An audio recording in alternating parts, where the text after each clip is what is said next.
আমাদের এই সেতু আমাদের পাকা ব্রিজ হওয়ার দরকার। আমরা প্রত্যেক বছর বছর এখানে ভোগী, এই ভোগটা যেন আমাদের ভোগ দিনা হয়। এখানে স্কুল মাস্টার জন মজুরি যারা যায় তাদের এখন এই আজকে 7-8 দিন ভেঙে গেছে, তারা কোনো কাজে যেতে পারছে না। বাচ্চারাও স্কুল যেতে পারছে না, কেন সাকুতারা লই কই পার হতে পারে না। এটা স্রোতের গাঁ, এটা আমরা পাকা ব্রিজ চাই।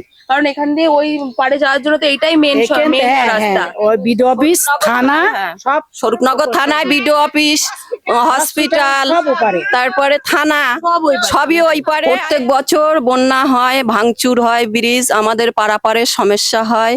কিংবা এইটা পুরো বাইপাস রাস্তা, মানে হাকিমপুর বিতারি থেকে মসলান্দপুর ট্রেন ধরার জন্য সবাই এই রাস্তায় চলাফেরা করে।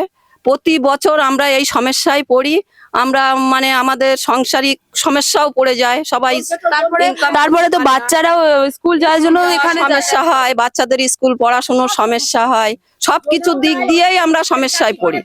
যার জন্য আমরা বলতে চাই এটা কোনো একটা সুরাহ ব্যবস্থা হোক। একটা মানে স্থায়ী হ্যাঁ, স্থায়ীভাবে একটা সেতু তৈরি হোক।